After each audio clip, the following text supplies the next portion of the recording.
Hello, everyone, and welcome to the 2021 Educator SAG Institute. I'm Cassidy. I'll be your host. Today, we are joined by the Student Farm at Penn State, and this is the elementary session. Just so you're all aware, they do have another secondary later if you're interested in that. So first, I have a little bit of housekeeping.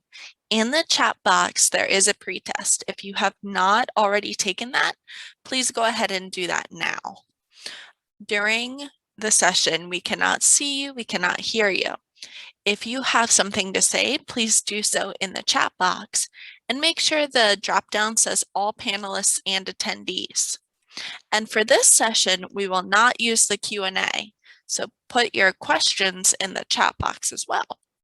And just be respectful, everything is visible to everyone. Now is probably a good time to go grab your little microgreens kit if you registered early enough to get a box. So with that, I am going to hand it over to Jade and Leslie. Awesome. All right. Good morning, everybody. Thanks for joining us this morning. My name is Leslie, and I direct the Student Farm program here at Penn State University. And Jade here is with me. We'll introduce ourselves just a little bit more here in a minute. But actually, before we jump in, we made a small poll because we can't see you guys. So we wanted to know a little bit about who is here in this virtual room with us today. So before we go any further, I'm actually going to just launch this poll. And if you wouldn't mind answering each question, just to give Jade and I a little bit of a sense of who you are. I think there's just 3 or 4 questions here.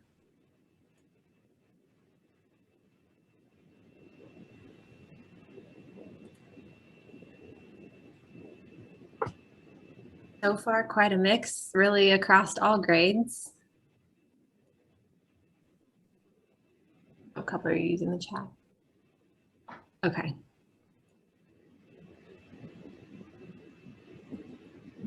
Wow. All right. Looks like that's just about everybody. So I'm going to go ahead and end this poll. Hopefully, let's see, share results there. We can, so you should all be able to see them.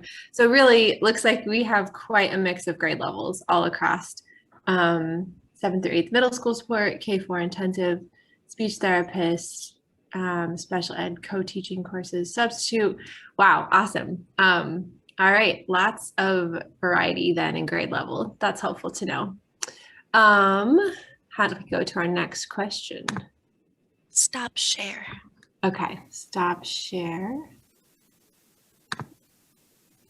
And the drop down. There it is, there it is. Yeah. All right, you guys should be able to see.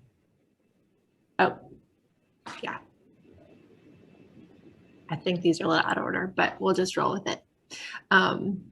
Yeah, so we're talking about veggies and plants and things today. So we wanted to know how you guys feel about kitchen skills.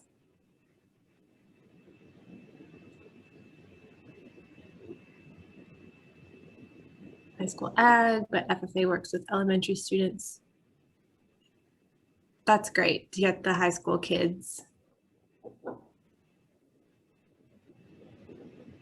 Oh, thanks, Cassidy. I didn't realize that, but that's okay. We'll just go out of order with the questions. All right, looks like that's just about everyone. So pretty comfortable. That's good to know. Awesome. So we have some folks who have some knife skills and spend some time in the kitchen, hopefully.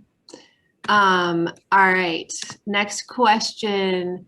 Oh, there I see them, Cassidy. So here, this is back in order that they were supposed to be in line with what grade you teach. We're curious what your primary subject is and kind of what sort of representation we have in the room there. Wow, a number of you are agriculture. I figured with this group with elementary that it would be a lot of all, but that's cool to see we have a handful of you who are more specifically ag teachers too. Art, that's awesome. I see one art. I'm gonna go ahead and end it so you guys can all see it. It looks like pretty much everybody has responded So we've got a few English teachers, math, science, and then one art teacher. Welcome. Some folks who teach everything, and a handful of you who are ag. Okay, and then those of you who put other things, you're putting that in here. Special ed, ELA, art, environmental ed, nature-based, early ed, cool. Reading specialist, awesome. So some diversity there, but also, yeah, just a broad range of topics.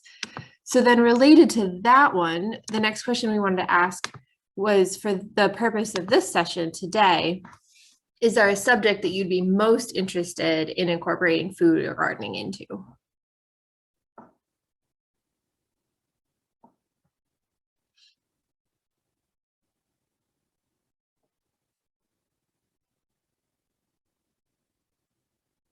I'm seeing quite a few science and then several in like general. Our art person, I hope you put art. There's one. Okay, I think that's about everybody. So I'll end the poll and share that out here quick. Yeah, so it looks like you guys are looking to incorporate agriculture in a variety of areas. That's great. Hopefully we'll hit on these, but if we don't hit on your specific area, feel free to lob something at us and we will take the challenge and try to brainstorm with you on how you could apply plants and agriculture, gardening, or food in the classroom. All right, so one more question for you guys. We already asked you about your level of kind of kitchen skill comfort. One more, we're curious to know how comfortable you are with your gardening type skills. Oh, there's some gardeners in the room. I see several who are very comfortable, but lots, yeah, across the board.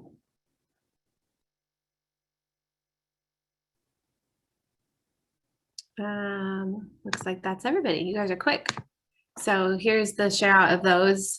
So a number of gardeners, it looks like, and then a few of you who are maybe not so comfortable, but hopefully something today. We tried to think of like a wide variety of ideas that you might bring in to the classroom, both based on what kind of resource access you have as well as your comfort level. So hopefully there's something here for you today. Oh, did I not share those? There we go. There's the results if you guys want to see. All right, I am going to pull down the poll. And thank you guys for sharing a little bit about us. I really wish that we could be actually in person. We participated in this a few years ago and actually brought a group out onto the student farm. And it's a much different feel to have you all there physically on the farm and with us for the morning. So we will have to make do in this virtual space. And if you're anywhere in the State College area, then you know it's going to be really hot here today, pushing 90. So maybe this is a good thing to be able to stay in a bit cooler and shadier space than on the farm this morning. So with that, we're gonna get started. Let me see here. I'm gonna share my screen. This is what I want. All right. Jade, can you see that? Okay. Yep. Okay, awesome. I guess I can do, sorry, I got fancy for today and I have two screens operating so that I can both follow our slides and keep an eye on the chat. Uh-oh, is it just spinning now? Or can you still see it? It's spinning. Okay, well, hopefully that'll, oh, there you go. Yeah. Okay, and I do have the chat up. So Cassidy introduced us and for the morning and shared about the chat and the Q&A, but I'll just reiterate that. Jade and I will keep the chat up throughout and try to help field questions as we go. So if we can use just the chat and avoid using the Q&A, that lets us just keep track of one space. But along the way, we would love for this to be as interactive as possible. And so your way to interact with us is through the chat. So please feel free to ask any questions along the way, and we'll try to pause and address those as we go. We are also hoping to leave some time for Q&A at the end. So if you have something that's maybe not like on the topic of what we're talking about at the time, but you have other questions about whatever gardening topics or food topics, we will try to have that time. But also feel free to just share your ideas and things that you've done too in the chat, not just questions. We would love to hear your ideas, and I'm sure your colleagues here in the space would love to learn from you too. So we're all learners here together, and we're going to share through this little chat box. So with that, you guys introduce yourselves, but Jade and I wanted to just briefly pause and introduce ourselves. So I'm Leslie, as I said, I'm the director of the Student Farm Program at Penn State. I've been in my role for about 7 years, lived in Pennsylvania for 10, originally from Nebraska, but moved out here for a grad program and thought we'd move home right away, but here we still are. So Pennsylvania is a really wonderful place. We really enjoy being here. I have my own little garden space at home with that charming little pup there named Bro. He's our groundhog patrol, and then I've got some laying hens and some nice community here in the State College area. There's some ladies who came to our harvest fest, or I think our summer solstice, out on the student farm, and then my husband Travis. So that's just briefly about me. I've been in farming and education for about 15 years or so, undergrad in horticulture, and then a master's here at Penn State in rural sociology. Used to work with refugee and immigrant beginning farmers in education programs. So lots of different farming and ag experience. And I love gardening and I love cooking, and literally any question you want to ask or anything you want to discuss, happy to chat. Jade. Hi everyone, my name is Jade and I am the AmeriCorps member for the Food Systems program at Penn State. You can see some pictures of me. The one in the middle is me on the farm, and then me with an eggplant from the farm. Of course, my dog Cody, love him to death. And before I was an AmeriCorps member, when I was a student, I was the president of the Student Farm Club, and I also interned on the farm. So I love the farm. Can't keep me away. And I'm really excited to be here. Awesome. Thanks, Jade. All right, let's see. There we go. So we want to just share an outline of what we're hoping to cover today. We have about a total of an hour and a half together, 90 minutes. So we tried to break it down into 3 main sections this morning. First, I'm going to kind of give you guys a virtual tour of the student farm through some slides, some photos, and a short video that some of our interns this summer prepared to show off some of what they do on the farm week to week. Just give you an understanding of our program. Obviously, we serve university students, but that might trigger some ideas for you in your space as well. And then we'll move into some tips, tricks, and ideas for integrating food, gardens, and plants into the curriculum, and kind of share some ideas for how you might be able to find resources, even if you don't have a garden or a farm or whatever that you have access to. There's lots of ways to still integrate these things into the classroom. And then we'll conclude with a hands-on workshop demonstration. These are the kits that you all hopefully have. So we will do the workshop together with microgreens. And then, like I said, hopefully have some time for Q&A at the end. So tour of our student farm and introduction to our program. So our program here at Penn State, we are a part of the Sustainability Institute, and the main framework for our work here is within the Sustainable Development Goals. A lot of university students, and I'm sure many of yours, are very keen on sustainability, and this is a helpful framework for them to think about how broad reaching that is, that it's not just like environmental topics, but within what we do, food security, goal 2, no hunger, has really close relevance with farms and food production. Good health is another example. So this is a big picture framing for the work that we do. And then within the program, more specifically, we have our mission is really threefold.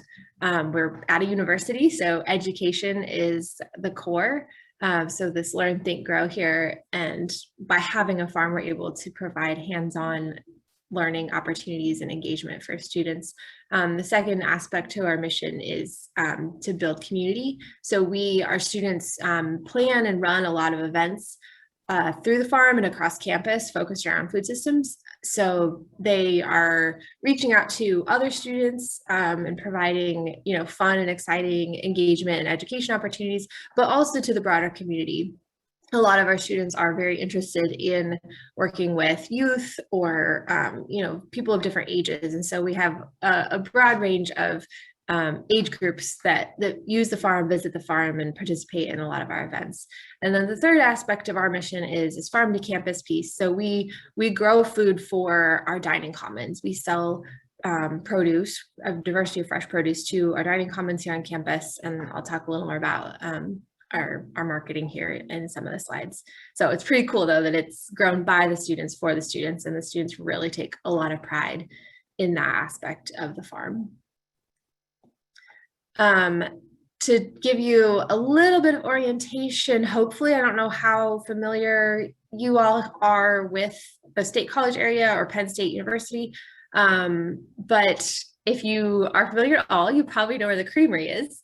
So we have this little map here to give you some sense of where we are relative to the creamery.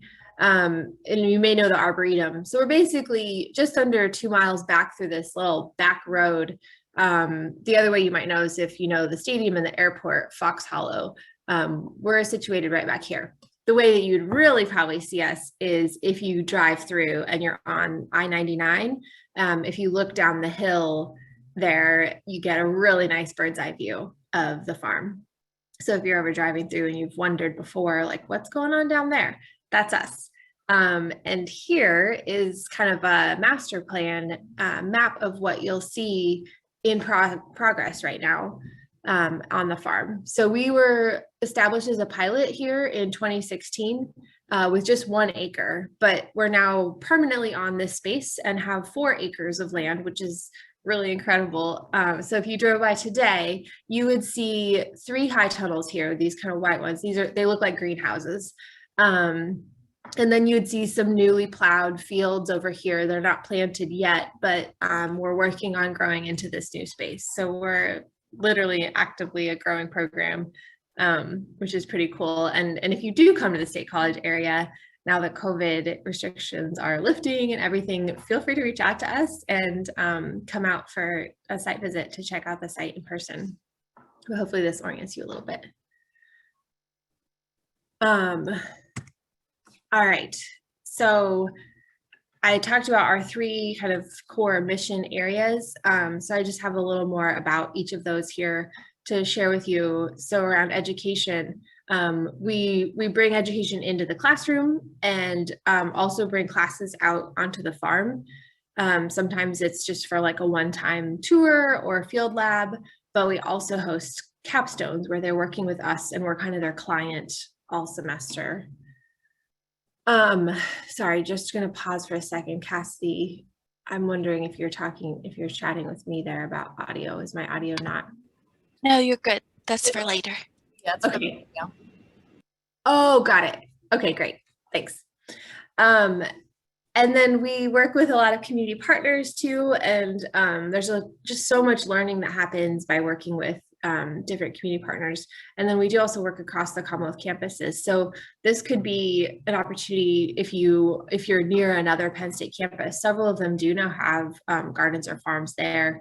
So that could be, I know if they have a garden or farm on a Commonwealth campus, they would be thrilled to engage with you as elementary age teachers and potentially bring your students out to that space, because that's a great opportunity for those college students to learn how to plan lessons and educate younger kids. I know here on our student farm, just for one example, we hosted the entire 5th grade class for one of our local schools, and our student farm club planned the activities in the curriculum, and they really loved that. Both the kids and the big kids both were all really excited. So that might be one way to get your kids some exposure to different kinds of gardening and farming topics.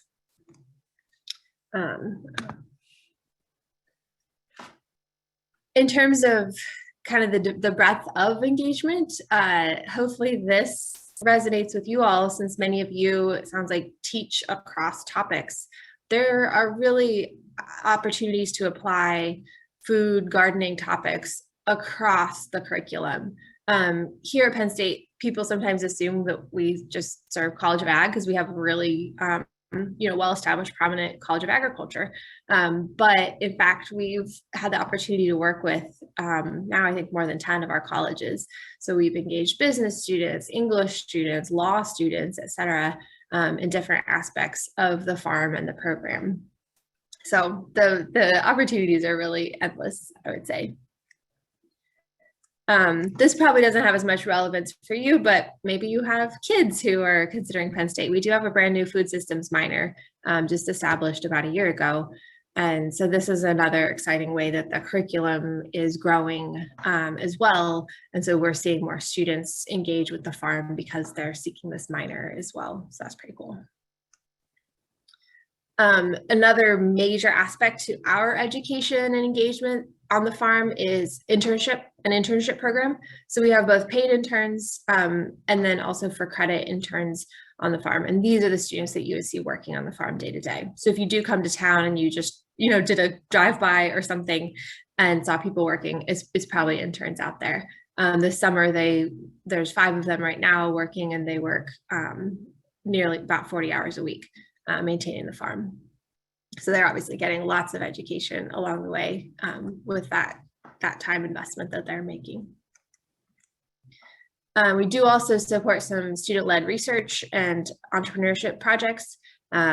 This one was a compost tea spray project that a student did a couple years back. May not have as much relevance for you, but certainly in a university setting, being able to provide opportunities for students to lead their own research and develop research questions is really, really key. Transitioning over to the rooted community piece and how we work to build community.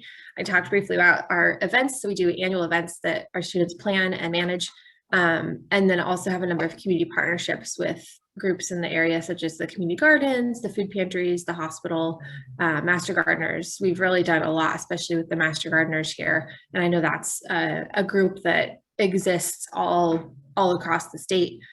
So that might be a group that you could consider reaching out to in order to, some of you may already know this, but in order to maintain your Master Gardener certification status, you have an annual volunteer hours requirement to maintain. And so there's a lot of interest and availability basically for Master Gardeners to help support schools as well as part of that volunteers and service to maintain their certification. For us here, another huge part of community is our student farm club. We, in a non-COVID year, have typically about 50 students or so who are involved with the club. And these are students who, even though it's the student farm club, some of them don't really directly work with the farm at all. They are interested in a broad array of food system topics, and they get involved because it's fun, and they have a community of other people who are passionate about the same thing as them. And so some of them are doing things like planning and running peer-to-peer cooking classes through our cooking collaborative, or lots of other activities. I think actually my next slide lists out some of these. So the youth education, the one that I talked about where we brought 5th graders out, that was all planned through one of the project teams of Student Farm Club. They have a rooftop garden that they're maintaining. We do some events, usually one event each year focused on plant-rich diets. So really a broad array of interests that can, plug in and be involved. And I think for a lot of schools, you have like after school programs. So maybe that's kind of the corollary here of there's ways to engage students in these spaces in that extracurricular area. But we all know that tons of learning happens in that, co-curricular and extracurricular space as well. So that's just kind of a quick overview of our program and our mission and how we work to accomplish that mission. Oh wait, actually I think I have a couple more slides. This is just a quick pause photo tour inside our greenhouse with our hydroponic system.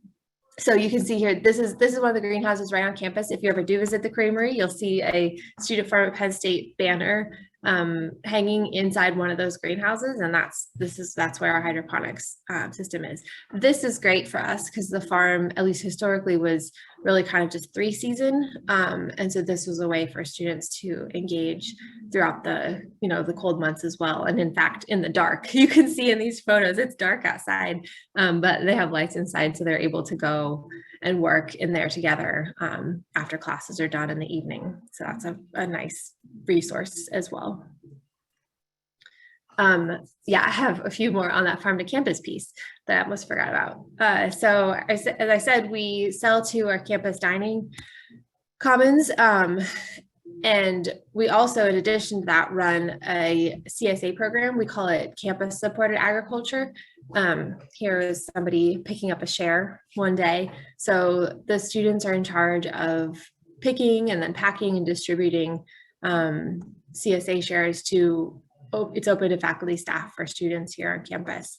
And that's a really great way for them to get to engage directly with the end consumer, share recipe ideas, things like that. So they really enjoy the CSA. And then we are also working to develop more of a partnership with our student food pantry, which is called the Lions Pantry. There's growing awareness of food insecurity amongst college students. And I'm sure many of you have seen this with some of your students as well, that can be a challenge. And so we have a student-run food pantry here on campus to help mitigate that. It didn't have cold storage until this summer. The pantry is actually undergoing some renovations, and we'll have refrigeration once that's finished. So that should enable us to help provide more of the fresh produce into the pantry to give more healthy options and more diverse options for the students. Okay, I think this is the wrap up till we move to the photos then. So some of the outcomes for our students are, there's obviously content in like in English or in business or in plant science, but we really take this broader approach and focus a lot on these broader leadership skills and experiences for students. So they're gaining tremendous professional communication skills, program management. They fundraise for the program, write grants, plan the events, etc. I think those life skills like cooking, eating healthily, home gardening, how to use a drill or a screwdriver, those things are all really useful life skills to have as well. And then ultimately making lifelong friends and memories. The students have a ton of fun with it. And I'm sure to the extent that any of you bring plants and food into the classroom or get your students out into nature, then it's just a really, all senses are engaged, and it's a really fun space to be in. So with that, we wanted to walk you through quickly and virtually kind of the season of the farm and how that looks throughout the year. So in the late winter, this would be like late February, early March, we're working more in the greenhouse and we're seeding. So here's a couple of our seeding days where we have lots of spreadsheets and plans of what all needs to be seeded, and a bunch of students come in. These photos are obviously from past years, not the most recent year, but hopefully we'll get back to this soon. But yeah, we start thousands of seedlings in the greenhouses here on campus. These are getting started both for the farm, but also the Student Farm Club runs a plant sale each spring, which if you have questions about that, Jade has been part of running that for the last 2 years. So I'm sure she'd be happy to answer any questions about running a plant sale. There's a few that are getting ready for the plant sale with all their little labels in there and everything. So then they grow out their seedlings. It's so fun. If any of you have greenhouse or can get grow lights or anything, it's just a really refreshing way to go into spring to have green growing things around. The greenhouse is the best place to be in early spring. From there then, as the seedlings grow, we move into preparing beds out in the field and planting. We use a bed system. We can talk more about layout and design if you want. We didn't have like a specific plan to talk about that, but if any of you are like in a planning phase, we'd be happy to talk about kind of how you could lay things out to, maximize your plantings and things like that too. And then moving into just plant maintenance, lots of obviously weeding, pest management, things like that along the way. Oh, and we did want to mention, so I talked about those 3 high tunnels that we now have on the farm. So we are now able to grow on the farm through the winter months. This is a huge opportunity given that, the school year continues through the winter. So this on the left is a more recent photo, I think, of our high tunnels. But then this photo on the right, this was our high tunnel in January of this past year. So we had beets, carrots, spinach, a couple beds of spinach, green onions, lettuce, and then cabbage all growing. And if you look here closely at this is the snow. That's all the snow that it snowed a lot this winter, but there's even more packed around the tunnels because it's all falling off the peak and piling up. So you can see it is the dead of winter here, and this is what we're able to grow through that time. And then we harvested these crops in, I think, late March this year. So very exciting for us. And if you have, like I said, if you have access to resources like this, definitely use them.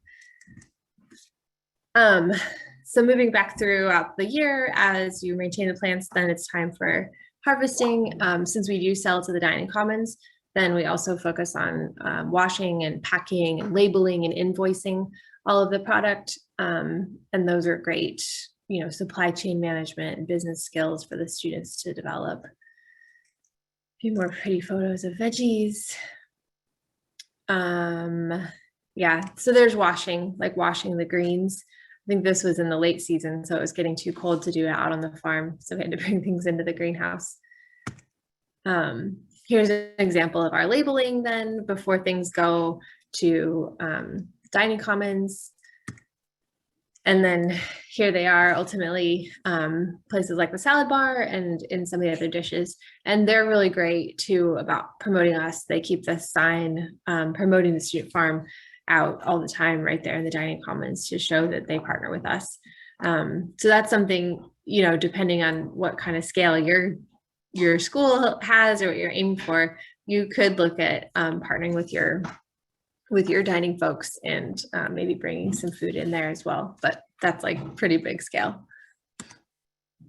Oh, and then a couple photos of CSA pickup here too, where the students have packed the produce and then the members come by and pick up their share. Then just a couple last quick photos of tours and events that we have. Here's one during COVID. It was much more challenging, but we were able to host just a few groups this past year. This was, I think this was actually Student Farm Club coming out one day to Seed Farm. All right, so this is my cue, I think, to turn it over to Jade, right? And show the little video that the interns made. Yes, so we have a video prepared of our harvesting practices. Let me share my screen.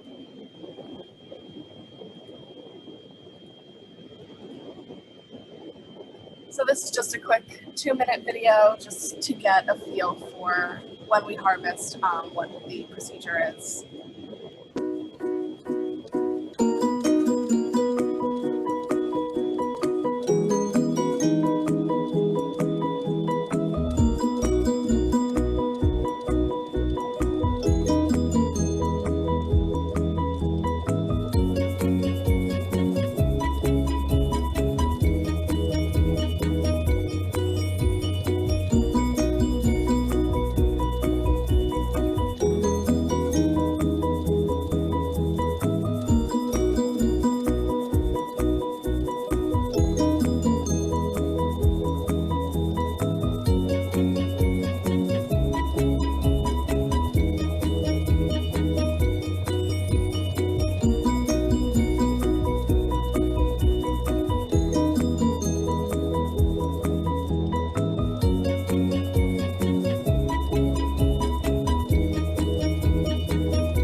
to our presentation.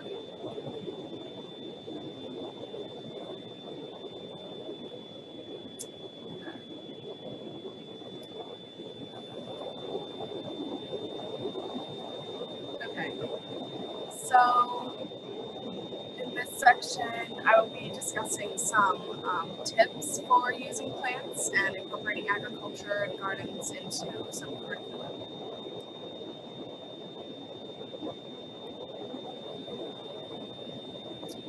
Those are the three kind of breakdowns. First, we'll talk about different facilities and physical resources for agriculture, and then next we'll talk about different plant uses, and lastly, some kind of lesson plans and activities that we use on the farm when we host groups that are kindergarten through 5th grade. So first is different types of growing, and we will be, what was there, chat?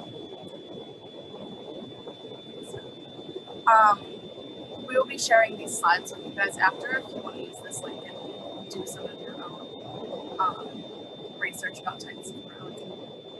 So first, I think, is the best way to kind of get a farming feel for incorporating agriculture is raised beds. So these are semi-permanent structures that you can build with just 4 pieces of wood and some screws to put on top of any outdoor space, fill it with soil and start planting.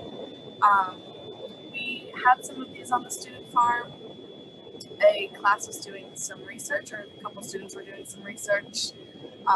So we found that these are a pretty successful way of growing if you have limited space. And this is also a nice way to incorporate different nutrients into your soil rather than just planting right in the ground. And these can be on the ground like in the picture, or they can be about waist high like a table. So it depends what space that you have. And then next is field planting. This is what we use mostly on the student farm. We use tilling and cultivating methods to stir up the soil and make it prepared for planting. So it's just a designated plot of land where you can drop plants right into the soil or direct seed. And we use bed and row formation. So the beds are where we plant the physical plants, and then the row is like a walkway that you can walk in between the beds. Hey, Jade. Yeah. Your airplane is taking off. Can you try to speak up a little more? Oh, yeah. Hold on. That's what we call it. Tried to fix my thing.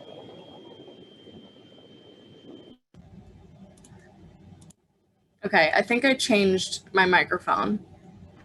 That is much better. Okay, all right, I changed my microphone implement. All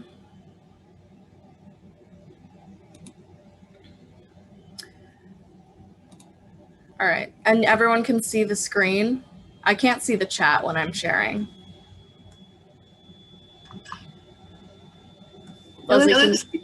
It looked like most people could see it, but somebody was trouble. I don't know how to fix that. Maybe the screen work. Okay. Leslie, just interrupt me if there's like technical difficulties. So next is permaculture gardens. These are gardens that are designed to kind of incorporate the environment around them. They're catered more towards the space that you have, and they're normally designed in a beautiful, organized way. As you can see in this photo, it's kind of in a circular shape. So there's little beds that are sectioned off by different plant varieties. And in a school setting, this could be used as just landscaping around the school that has edible crops rather than typical landscaping plants. So that can be a little more interactive. And then kind of connecting to the last one, edible landscaping is incorporating vegetable plants into decoration. And it may include annuals or perennials. Annuals can be more interactive because you have to replant every year, and each set of students that you guys have in your class can kind of see the growing season from beginning to end.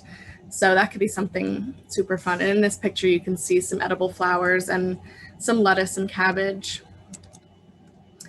And then something to keep the agriculture indoors is a grow light. These are LED lights that replicate the sun, and they provide energy to plants. And like I said, you can grow edible plants indoors and control the climate. So this could be kind of like a science laboratory style of agriculture. And then backyard and wild foraging. Leslie is going to kind of show some plants that she has in a little show and tell, and she's been really into the backyard and wild foraging recently to kind of see what is growing without any intention. So we've done a few presentations with the Student Farm Club on edible weeds, things that grow that aren't intentional but could be used as salad toppers or in cooking. But always make sure to research the plants before you eat them, because sometimes they look edible and they're not. And this is something easy for a classroom setting. If you can just go on a walk outdoors, it's low cost, and get students outside of the classroom and really get some hands-on experience. And then of course, bringing things back into the classroom, doing some research, discussing different types of plants that you found. Next, we'll talk about some plant ID and how to use different types of plants. So first is tasting and sampling. In this photo, there are some nasturtium flowers. These are good for topping salads or just picking off the plant and snacking on, but also things that we grow on the farm that are good for just tasting and sampling are ground cherries, mint, and cherry tomatoes. Of course, cherry tomatoes and mint can be used in cooking as well, but they're simple for tasting and sampling. And then raw eating, like cucumbers, salad greens, and berries.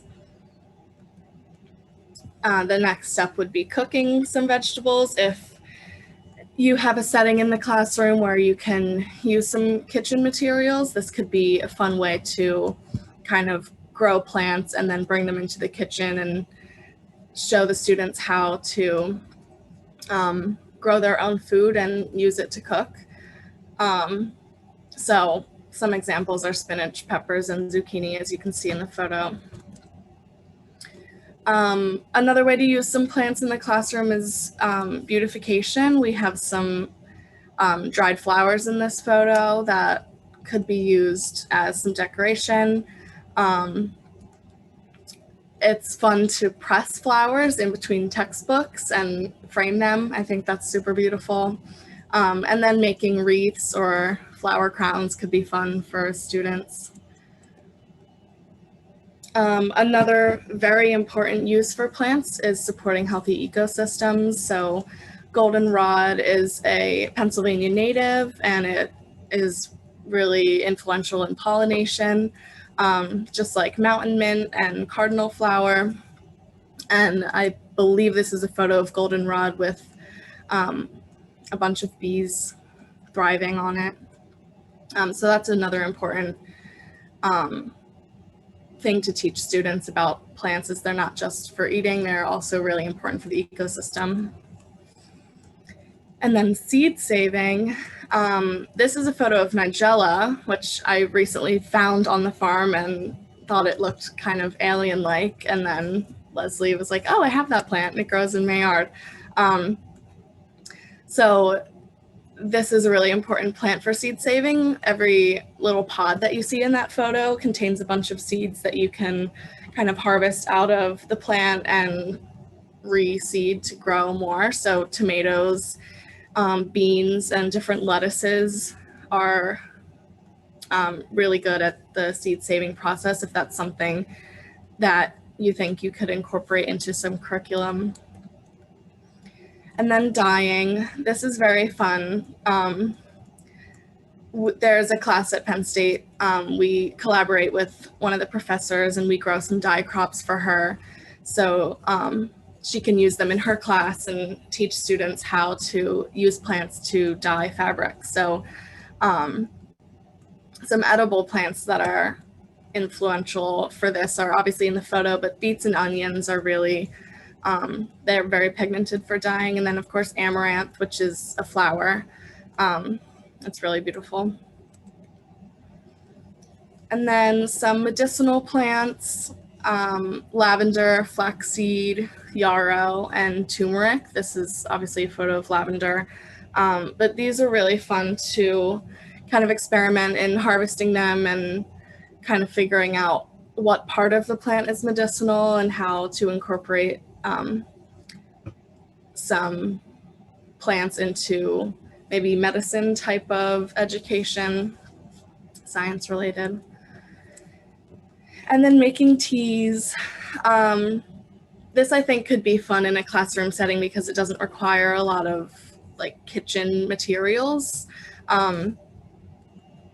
So some plants that are useful for this are chamomile, lemon balm, bee balm, some raspberry leaves, and hibiscus. And this is a photo of chamomile. It's a very beautiful flower that is probably one of the most common plants to turn into tea. And then we have a show and tell with Leslie. She has some plants that she has grown in her yard and in her garden that she would like to show everyone. Yeah, all right, I think I'm unmuted. So I have some goodies here in front of me that I kind of collected up this morning, either from in the house or from out in the yard, just to kind of hopefully bring a little more to life of some of these things that Jade was sharing. Since we just ended with tea, I'll start there. I grabbed some chamomile from the backyard. I was trying to think about plants particularly that you might be able to find still in the springtime. I know with classes ending, you think about, well, now it's like July almost, and like we're not in school. And so there's all these great plants, but my kids aren't here. So how do I use them? Chamomile is one that starts blooming quite early. And so you could actually get out and harvest that with your students before the school year ends. And then it does also dry really nicely. I harvest my chamomile and just dry it on screens, and then this makes great tea through the winter months. So you can make tea fresh or dried. I think this is a fun way to bring plants in the classroom because all you need is like an electric kettle and some cups, and you can just pour that boiled water over the plants and let them steep and have something that kids can taste. I think this could be used in like language or English, even like encouraging the students to think about adjectives that might describe what they're tasting. Or, lavender, you could make tea, but it also smells really wonderful. Can you see the lavender? I feel like I need like a white thing behind me or something there, you can see the lavender a little bit. So yeah, asking them to think about adjectives to describe what they're smelling, or describe what they feel when they smell it, or even to describe the color. It's not just purple. Like, what would be some more descriptive color names to describe what color a plant is or a flower is? So lavender makes great tea. I also harvest my calendula for tea and dry that. I know raspberry leaf was on the list there for tea also. I dry this or use it fresh for tea as well. This one's kind of nice because in Pennsylvania, there's lots of wild raspberries that grow. So even if you don't grow your own raspberries, if there's, wooded space around you, you could easily potentially harvest some of that. So yeah, teas are a great one. Also, did you know that I don't know how well you guys can see these, I'm so sorry. But this is dried red clover. So red clover just grows like everywhere. Actually, I take that back. It's not red clover, it's crimson clover, I think. Now I'm not sure. But it's the one that just grows wild and it's edible. And it's got kind of a sweet flavor to it. So you could eat them or make tea with them. And those are weeds, you know? So moving into weeds and edible weeds, here's an example of an edible weed. Does anybody know what this is? If you can type in the chat really quickly. I don't know how well you can see it there. Some plant ID testing. That's another opportunity for science or language, is to look at some of the scientific names of things as well. Oftentimes the scientific names can be quite descriptive. I don't see anybody in the chat. Yeah, wood sorrel. Yep, it is. Yep. So it's edible. Has a lemony flavor. Both the leaves here and the little yellow flowers that they grow all have that lemony flavor to them, and they're all edible. I did also grab my big sorrel plant. So this is related to this. They're both in that sorrel family, or oxalis family. Some people call this purple shamrock, but it's actually an oxalis. And same thing, all these leaves and these purple flowers are all edible. But this is just a house plant. So for any of you who maybe keep plants in the classroom or have thought about keeping plants in the classroom, this would be a good candidate for students to, you know, observe and describe, but then also have that sensory experience of actually getting to taste as well. And you can see it's a really beautiful, beautiful plant. And since it is a house plant, you know, it can tolerate moderate low lights and things like that. Another kind of fun one that you could have in the classroom that students can interact with is aloe. That one's known, you know, for helping with sunburn. And so you can literally just slice that aloe leaf open and use the gel. Oxalis is great to show asexual propagation, then kids get a new plant. Yes, definitely. Actually, another one, I didn't grab it, but another one is Mother of Millions, that produces little mini plants at the leaf margin. That's another great one for the classroom, because then the kids would get a new plant, and Mother of Millions literally produces millions of babies throughout the year. So yeah, absolutely. As far as the idea of garden and, you know, foraging, a lot of things are edible that we don't necessarily realize. Here's another example. Sorry, I'm trying to keep an eye on my video so you can see. Can anybody tell? I know the video is difficult, but can anybody tell what this might be? You can use the chat if you think you know. It's probably really hard to tell, especially at the stage is that too. So this, yeah, it's a lily. Good job. You guys know your plants. So this is a well, daylily bud. So around this stage, when they start to color up, they're actually really tasty and edible. They're kind of like a spicy green bean. And they're crunchy and I don't know. It's kind of just like, oh, I can just chew on this flower. And again, you know, experience a new flavor and think about, you know, you could use like things like history and where the plant came from, its origin. Historically, are there any people, any areas of the world that have eaten that plant? Is it in anybody's cuisine?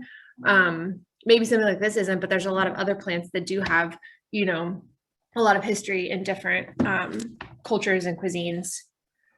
As far as what other goodies did I grab? Seed saving. I did grab a little bit of Nigella. It's also called Love in a Mist. So here we go.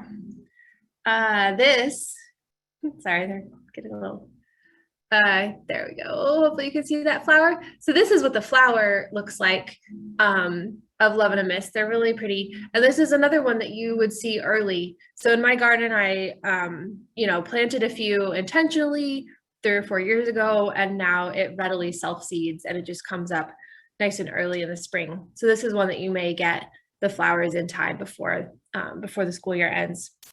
And then here's that seed pod that Jade had the photo of, and they're really funky. They look like little aliens, and you literally just can pop them open and find those seeds inside. So right now, there's no way you're going to be able to see these, I'm sure. Right now, they're just still green, so they're not fully mature just yet. But you know, if you hang them to dry, then they'll finish maturing, and you could save them, and kids could take them home and all that for their own planting. So that would be another cool activity. And then something really neat about Nigella is, you know, you can not only use it for lessons in like seed biology and the like, but it's actually an edible seed as well. What's that plant? Alien? Yeah, Nigella, love and mist. So it's also, there's a variety of it that you can get that is like the specific one that's the edible. It's called black cumin. And it's used in Indian, mostly in like Indian cuisine, as a like flavor topping on foods. So that, I think Nigella is a cool one. It self-seeds, produces seed plentifully, so there'd be lots for kids to take home. You do see the plant in the spring before the semester ends, but it will keep growing through the heat of summer too, so it'd be there come fall. And then it has not only that seed saving piece, but also that potential as an edible, the seed as well. So that's Nigella. And then one other that I grabbed for seed saving that I just saw as I was walking around. This doesn't look like anything anymore because it's all done, but this was Dianthus or Sweet William, and it self-seeds pretty prolifically as well. So Columbine is another early spring one that does. There's lots really of those spring annuals that will reproduce seed pretty prolifically and either self-seed themselves in the garden, or you can harvest them and kids could take them home. Bachelor's buttons would be another one of those flowers. A couple other things, Jade mentioned ground cherries as an idea of a edible that students could snack on. That's really delicious. If you've never seen ground cherries, here's what the plant looks like. It's related to tomato. And if you can see, you can't see, maybe you can see these little like paper lantern looking things. You can see then from this, it's pretty closely related to tomatillos as well. But the little fruit that develops inside of here is sweet and more like fruit-like than tomatillo-like. I think it has kind of like a pineapple-y flavor to it. It's really interesting.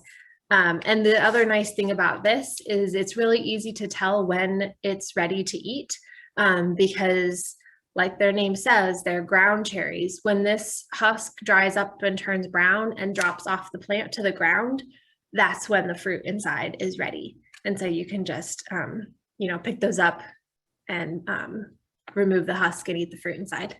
Oh, Jade, you just started. Oh, David. Yeah, there's a photo of a larger ground cherry plant, and then you can see in the bowl is the little lanterns that have fallen off the ground and have been harvested. Yeah, thank you. And then the last thing, I just grabbed a few things for some like beautification ideas that could get kids out and active and observing their environment. Here I just grabbed, it's turning wilty already, but does anybody know what this is? Any of you gardeners who have annoying weeds? You might know this one. Yeah, milkweed, that's great. Yep, Diane knows, pokeweed. Yeah, so pokeweed gets really tall. It can get like 5 feet, even maybe 6 feet tall, probably usually about 4. It's really nice in bouquets. So I brought this just as an example of things that, yep, pokeberry, pokeweed, things that we, and the berry cluster, which are not edible, but they are really beautiful. That's nice too. So just one idea, you know, if you get your kids out into nature, encouraging them to clip a few things and like make their own small bouquet.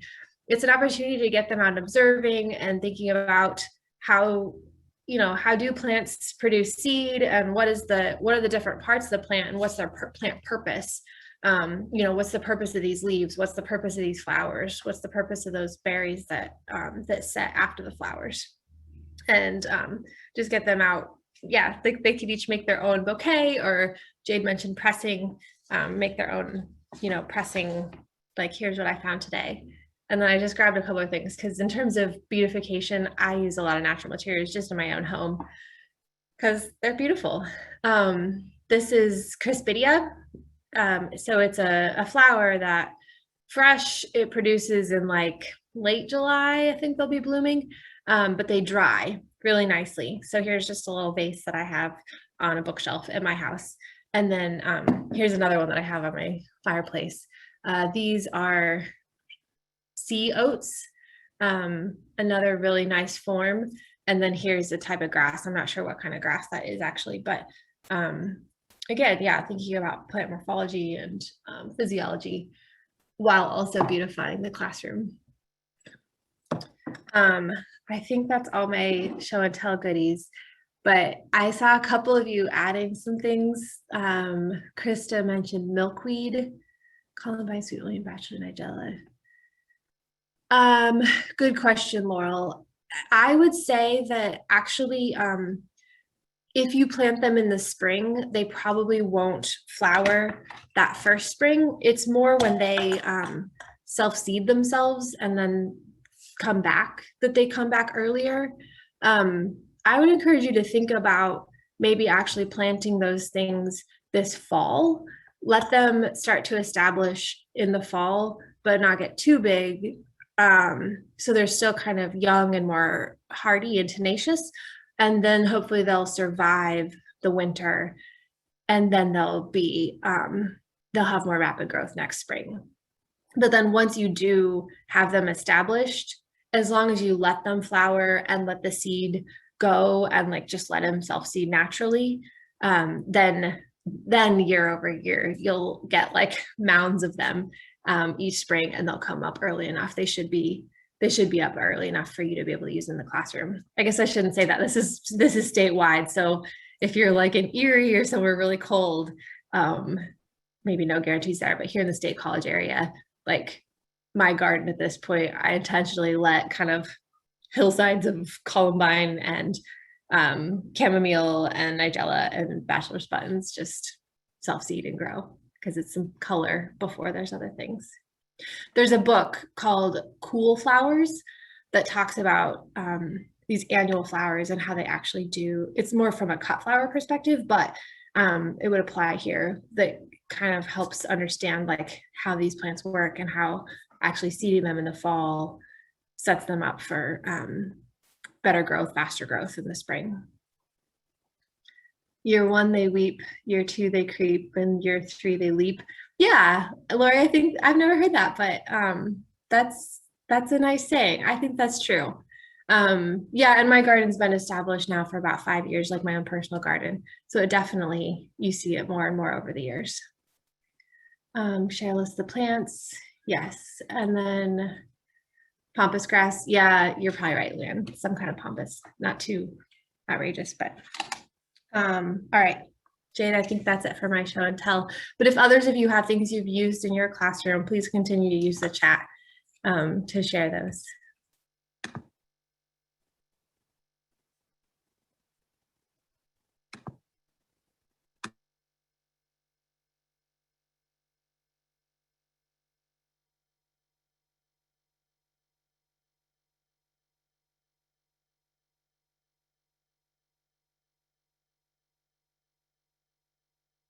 Jade, we can't hear you.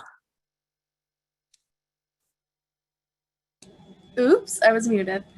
Okay, so section is just a few activities and learning modules that we've used on the farm for this age group, and by no means feel like you have to do any of these things. I know you guys are the experts in the teaching side of things, so these are just, I'm just gonna breeze through these to save some time. So the first activity is color your body. This is for the younger age group, and the students will be able to match 3 out of 5 fruits or vegetables from different color groups and kind of identify their nutritional qualities.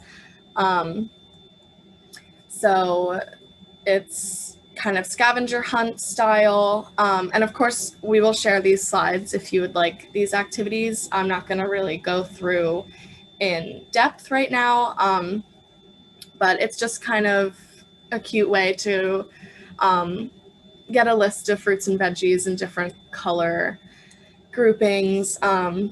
We have an indoor version if you choose to play in the classroom, and of course, an outdoor version would just be outside plants, just to identify in nature. And then the second one is a plants and products class activity. In this activity, the students will learn how to identify different plants and learn which commercial products are produced from the given plants. I think this is really educational in the way that it kind of, everything that you've been learning about plants in the classroom can kind of be connected to the real world and things you see every day. So it's kind of a matching game with game cards. There's a photo of a plant and a photo of a product, and the students have to match them together. Pretty simple, low cost, just print out, cut out some little cards. And then the last one is a soil compaction class activity. This is kind of a demonstration style activity. You can see some materials here. If you choose to do this outside, you won't need like a cooling rack and a broiler. It would just collect some soil and kind of see how different the soil looks after compaction and different the different qualities of soil. And then, of course, at the end, we have some evaluation questions for discussion after these activities, just to kind of get the most out of the activity. So that's kind of brief. Of course, we have it all written out here. Can I jump in? Yeah. We use this an activity. Oh, Jake is giving. I don't know what. I think you mute yourself for a second. Oh. There. Maybe it's just doing it on my end. I don't know. For us with soil compaction, we use our growing beds and then our pathways and compare the two. And it's really quite shocking and stunning how much just that foot traffic in the pathway causes soil compaction. And you see it in that water drainage, that cup on the bed top just drains right away, but that cup sitting on the path, the water just sits there. It doesn't even percolate in. So that could be a cool activity to get your kids out, use part of the playground where there's feet running around and stomping, as compared to maybe a perennial bed that nobody walks in. I know for those who work in like turf, in that aspect of agriculture, they're very adamant that we should not be like overwalking in grass because it creates little cow paths and things. And so that really is a very visual lesson of how even just our own feet can cause soil compaction. And then that can lead to, larger discussions about arthropods and other life in the soil and how they need air as well. And they need the soil to help provide them with air to live as well. And then our last section will be about microgreens. Leslie will kind of talk about like what are microgreens and talk about the demonstration. And then we'll stop sharing and actually do the demonstration with those of you who registered in time to get the kit. Am I muted? No, you're still. Okay, great. All right. I think I'll need to mute. Yeah. Okay. There we go. So we are going to use this microgreens workshop as a demonstration of a workshop you could do in the classroom. I think this is a really great hands-on lesson with students because it requires very little material or like sophisticated growing spaces or anything like that. So what microgreens are is just the initial seedling of a plant. So they include the stem and the cotyledons, those first leaves that emerge from the seed, and then the first couple of real leaves. So, if you're planting seeds to grow as seedlings, you wouldn't want them nearly this crowded, obviously. But in this case, our goal is to just get those little miniature seedlings. And so you can plant quite a lot of seeds and get quite a lot of microgreen seedlings in a small area.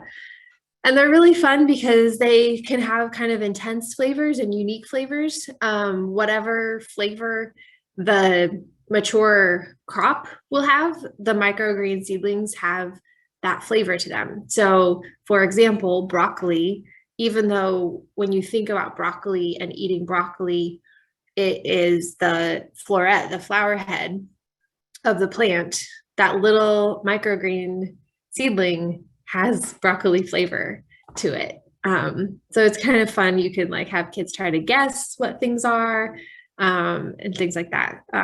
Just different ways to interact with the plants. They're also really great because they're really fast to grow. With your kits here, if you take care of them, especially because it's summer and it's probably pretty warm everywhere, they might be ready in like 10 days. But even in like the dead of winter, they're going to be ready in about probably 15 days. So pretty quick turnaround. And they're also very low maintenance and they take up very little space. I actually did want to pause, Jade. I realized that we should probably water our soil first, just to give it time to soak in. So I'm actually going to pause us. Thank you. And this is going to go a little bit out of order. So we're going to start getting our kits ready together. We're going to go back to the lesson part of the microgreens workshop, and then we're going to come back and seed our seeds. I don't know how your soil looks, but if it's anything like the soil that I have, it's very dry right now. And when it's so dry, it actually takes it a little while to absorb water. It kind of repels water at first, basically. So my camera setup is not the best, but we're going to try this. Woo! All right. So you all have a container. I believe you were sent a container, but in our case, and we did this workshop with college kids this spring, after a year of COVID, if you're like me and you save things that seem useful, these takeout containers are so sturdy, and I got so many of them that I just started stockpiling them. And it's kind of embarrassing how many takeout containers you have after a year and a half of COVID. But here is a use for them. This is essentially a mini greenhouse. So that's what we're going to turn it into today. So if you have your kit out, you are going to need, for now, you won't need your seeds, set those aside, but you'll need your box. You're going to need something sharp to stab some holes into your container with. I kind of prefer probably a paring knife, but if you have like an X-Acto knife, depending on what age kids you will be working with, you might want to pre-prep the holes for your kids. But in our case, we're going to take a stab at stabbing our container. So what we need here is, and I've already used this for growing some crops, so it's got some soil on it. I used it for something else, so I didn't put holes in it yet. But we're going to try to put some drainage holes in this thing. So just try to stab a few holes. Sorry if that's overly loud. They're not really very tidy, but it doesn't matter. Just need enough for water to be able to flow. That's probably enough. And then turn it back over. While we're watering this, we are going to use the lid as our drainage tray. So you can set it underneath for the time being. And then take your soil, and this isn't necessarily part of the lesson, but you could make it into one, I guess, if you wanted to, depending what kind of soil mix you get. It is kind of interesting to think about what's really in here and how does this differ. We use the word soil, but how does this differ from what you might find outside? This that I have in front of me is actually technically called Soilless Media. And that's because there's not any soil in it. There's not any sand, silt, or clay. This is actually a mix of peat, which is a harvested material, and perlite, which is a manufactured material. So these are little, like, I think it's silica, right? That's puffed up. And these have special water holding capacity. So the whole goal of a soil media mix is to provide the right mix of water holding while also enabling air. Classic student, dumped the soil before listening. Uh-oh. That happens. Well, yeah. So you can look at your own soil. I can't see what all you guys have, so it probably looks different from this soil. But this is what I have today, and that could be another lesson with your students. It's an opportunity to talk about compost. I saw earlier one of you said you're in your teaching that you do composting with your students. So using that in your soil mix is another opportunity for sure. All right. So Diane, now we will go ahead and dump our soil in. If it's as dry as mine, it's pretty powdery, so be careful. It's almost dusty even. Yeah, you can see the dust coming off. In the classroom, what you could do is just pre-water all of it so that what the students are adding is maybe already pre-moistened. And that would save a step, but here we go. So I'm gonna break up any clumps. If you think about these little tiny seedlings or seeds that we're gonna put on here, if it's really rough and uneven, what that translates to is that they're going to have unequal access to water resources. And we want to give them as equal access, as uniform of access as possible, so that they all germinate and grow at the same rate. And when we harvest, that they're all at the right size. So we're going to kind of break up any clumps that we see and spread it out and try to get it as level as we can. So that those seeds have an equal shot at life, equal access to water. And then at this point, you can water it a little bit. If you have like access to a spray bottle or mister and it's this dry, that would probably be the better way to start watering it. Because in my case, it's literally going to repel water for a while. But go ahead and just drizzle some water over. And I'm just going to keep an eye underneath. If it starts letting a lot of water through, then I know I've added enough. I want to try to get this pretty soaked. My goal here is that once I have my seeds added, I want to know that they're already kind of on a bed of moisture and that I don't need to give them much more water because I don't want to like flood those seeds once they're in here. So I'm pre-watering so that I have to water very minimally after they're seeded. So I don't see any coming through my drainage holes yet, so I'm going to keep pouring. This could be an experiment. You could test different materials in the classroom for their water holding capacity with measured amounts of water. That could be an interesting science experiment. You could evaluate different potting soils from the grocery store, from the whatever home store, for their different attributes and qualities. Okay, so mine's doing okay at absorbing water. I'm going to still add a little more till I actually see some start to run through those drainage holes. Oh, there we go. All right, so it's not showing up in the camera that well, but I've got some kind of pooling on top, but it's slowly percolating in. So I'm going to stop here at this point and just, this is why I wanted to pause and do this, because this just needs some time. So I'm going to set this aside and pop back over to, thanks Jade, to the last of our slides and some of our lesson here. So I think there's a couple of, lesson ideas that you could use with this workshop. Two that we've used are kind of a nutrition lesson and then also a seed biology lesson. Go ahead, Jade. So I think you guys have these 3 items, although I'm not totally sure.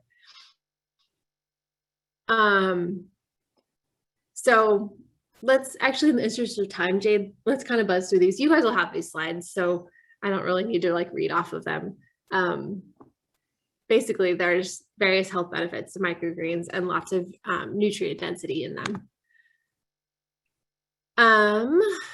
And then, oh yeah, how to use them. People ask this often, is like, okay, what do I do with these little things? I like to use them. They're great on top of a salad, especially if you grow these colorful ones, like the one on the right in that picture is beet microgreens. So they have that bright red color that beets have. But you can also, I've put them on top of like an omelet, or I know one of our students, she likes to sprinkle them over a pizza. They're really a great topping for anything. I don't really, if you're going to eat them, I really recommend eating them raw because they're just the baby plant. They're not very durable. And so cooking is going to break down a lot of the nutritional qualities of the plant. So the raw helps keep those intact. And also it gives you more of the flavor and that little bit of crunch that you get from the stem and the leaves. Okay, so I think you can stop sharing, Jade. Actually, your video is still on. If you want to turn that off too, I don't know if you meant to. Okay, how do I? Cassidy, you've been helping pin us, haven't you? Yes, okay, I'll do that. Okay, so hopefully everyone can see me. So then the other lesson that the microgreens can present is that seed biology. So at this point, this is the fun moment where you can open up your seeds and take a look at what you've got. And I think mine are different, but if you guys could pick up just like 2 or 3 seeds and take a look at them and observe them. And could you, if you could, use the chat, basic salad mix, broccoli, arugula, kale, cabbage, kohlrabi. Okay, so probably all your seeds look roughly the same, but in the chat, could you type a word that you can think of that describes what you see, something about the seeds? What's a descriptor you would use for them?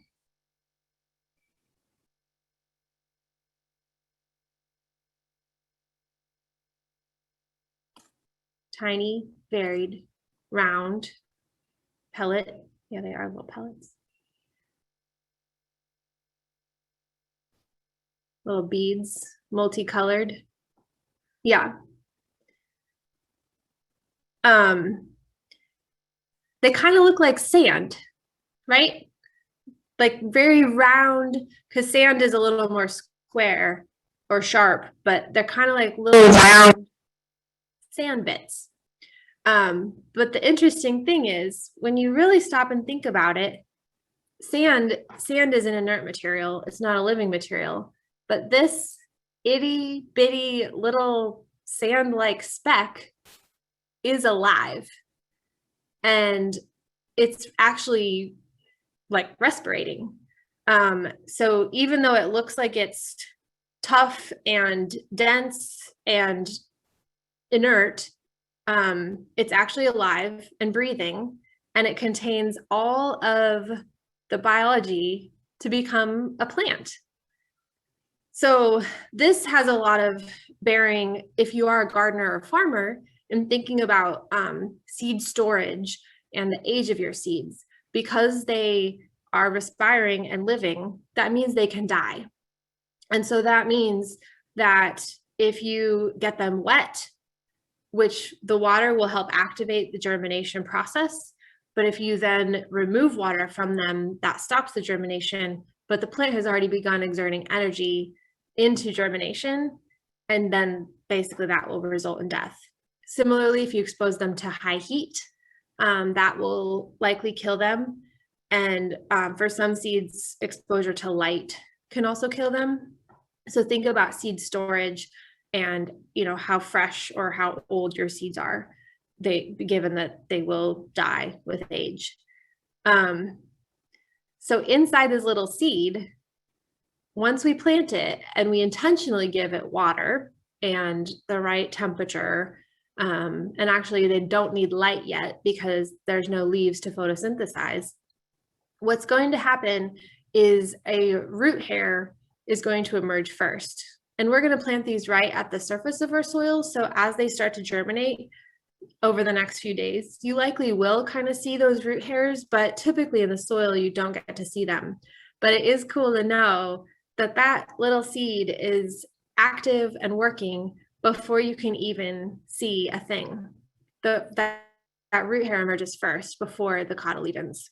But then what's going to come up next is, in this case, a pair of leaves, because these are dicots. There's monocots and dicots, but these are dicots. So two seed leaves or cotyledons are going to emerge, and they're like itty bitty inside of this seed right now, but they're going to emerge, and those are going to be the first leaves that will then have the energy needed to grow the first set of true leaves. Something kind of cool about plants is you can often tell their plant family by those cotyledons. So a lot of plants in the same plant family, even if the final plant might look very different, the full grown version, the cotyledons look very similar.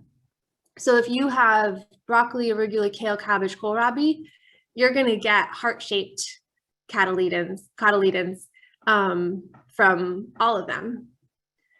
And but they're going to carry different flavor. There's lots more you can say about seed biology, but I'm going to pause there because we are almost up on time and we need to plant our seeds. So, and I have sunflowers because that was just what I had around. So let me go back here. All right, so here's mine. Okay, you can see that. All right, so take some of your seeds then, and I'm not quite sure how many you all have. I think you all actually have a little scoop. It looked to me like for the size of your container and the size of scoop you have, that you probably could sprinkle like 1.5 scoops worth of seed over your soil. My sunflower seeds here are going to be a little easier to see, but I'm literally going to sprinkle these. In this case, since these ones are bigger and they're kind of just perched on the soil, I am actually going to press them down in and get good seed soil contact. For your brassica seeds, they're much smaller and they're going to just kind of land down in the soil more readily. But you can, if you want to, just carefully kind of pat them down. Again, we're trying to create good seed to soil contact. Not because they need the soil right now per se, but that soil is the delivery mechanism for water, and it's the water that they do need. So you can make them pretty dense. Try to make it as uniform across the entire thing as you can. And they're planted. If you have a mister, this would be a good point to then like spray a mist over top of them, but we don't really want to water them anymore because we don't want to like flood them out, because then the uniformity that we achieved in planting them, they're just going to end up on one side if we flood them. And then now I have too much water, so this is going to be a little tricky, but hopefully that'll stay put. We're actually going to flip it over and put our cover back on. You don't need to seal it, but our goal here is we do want to keep moisture in so that we only need to water them, like probably you won't need to water them for about 48 hours. So just try to leave them alone. And hopefully in that 48 hours, you'll actually have germination. So if you're keeping these at around like 72, 74, I would expect to see some germination happening within about 48 hours. Once you see about 60% of your seedlings have germinated and you're starting to see green, then that's the point at which you want to take that lid back off and move it under as your drip tray. So now is the point where you have seedlings that are going to start to need some light and more airflow to avoid molding, and then let them grow on. In about 10 days to 2 weeks, they should be tall enough that you can harvest them. So literally you can just grab hold of a cluster of them and clip off low with scissors. The whole stem and everything is edible. And as long as you're gentle with your watering, you shouldn't have any soil splashing up, so they should stay clean. And so you could just sprinkle them directly on, and they'll stay good for about 5 or 6 days. So you can just keep clipping what you want each day and eat them, enjoy them and eat them along the way.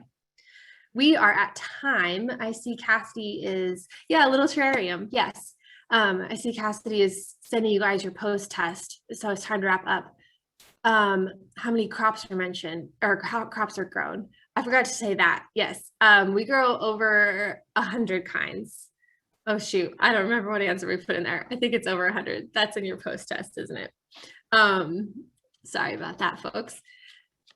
Can we leave them outside in the shade? Yeah, you could leave them outside in the shade. And you stuck your tray back in the baggie. Yeah, when I have the top over it, I usually set like a washcloth or towel underneath just so if it does get kind of drippy, then it catches it. I think we should probably officially wrap up since it is the end, but I don't know if it's possible or not. Cassidy, you'll have to say, but if it is possible, like I'm happy to stay on and answer any other questions that people have, but I want to at least officially end so that we can end on time. So thank you all for coming, and I hope that you enjoy eating your microgreens. Since you got these as a little kit, you'll get to actually taste them and hopefully along the way think about other ways you could use this workshop in your classroom.